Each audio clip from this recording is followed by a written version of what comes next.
Let us go then, you and I, when evening is spread out against the sky like a patient etherized upon a table.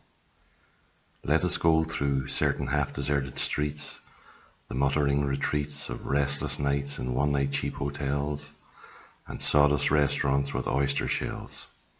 Streets that follow like a tedious argument of insidious intent, to lead you to an overwhelming question. Oh, do not ask, what is it? Let us go and make our visit.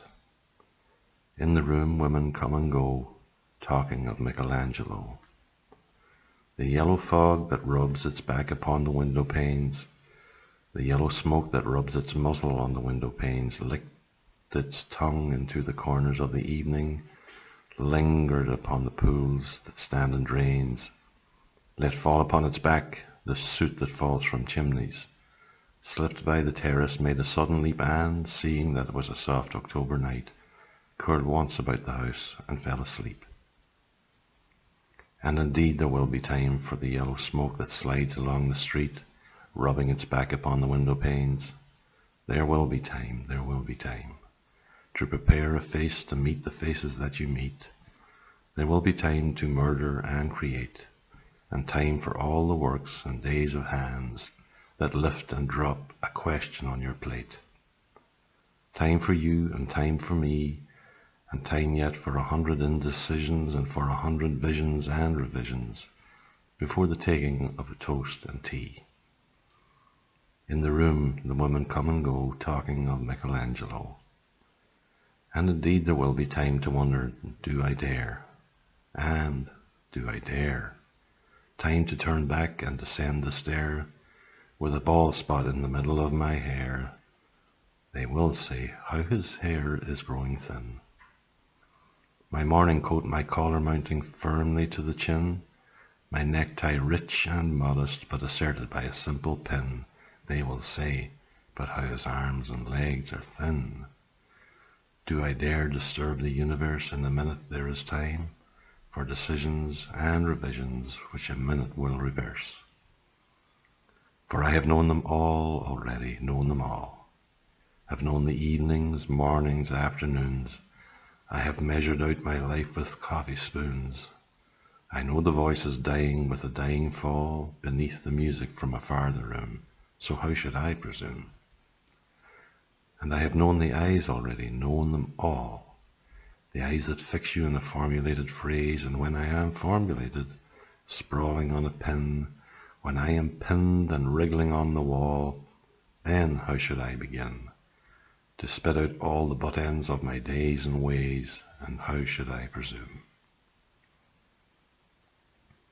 And I have known the arms already, known them all, arms that are braceleted and white and bare, but in the damp light downed with light brown hair.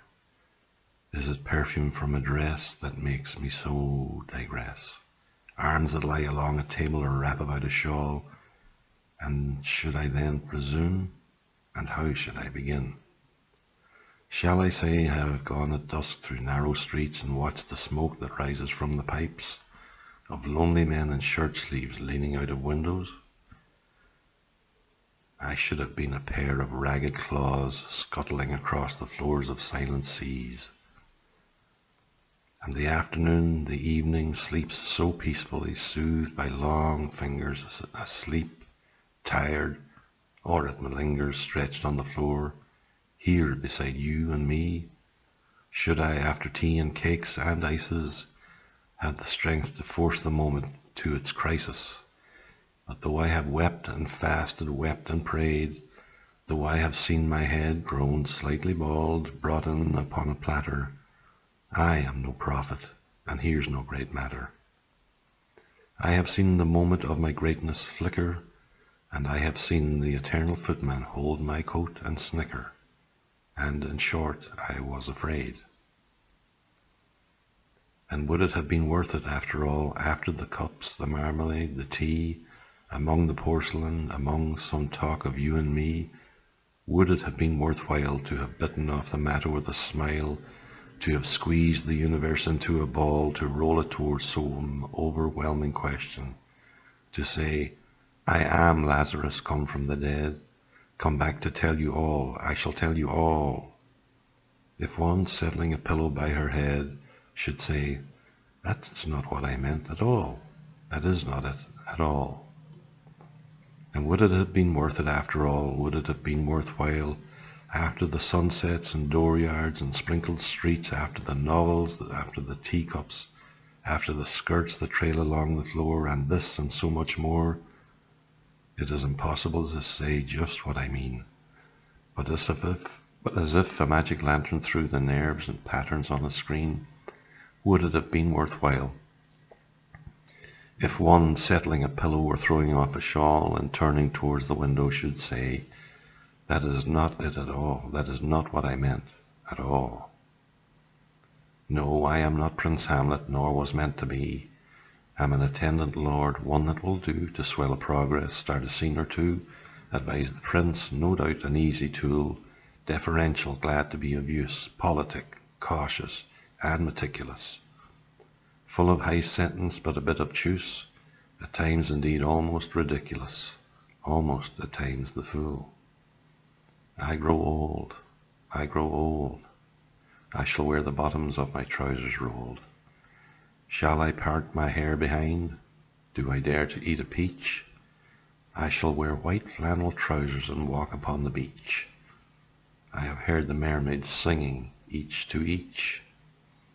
I do not think that they will sing to me. I have seen them riding seaward on the waves, combing the white hair of the waves blown back, when the wind blows the water white and black. We have lingered in the chambers of the sea, by sea-girls wreathed with seaweed red and brown, till human voices wake us and we drown.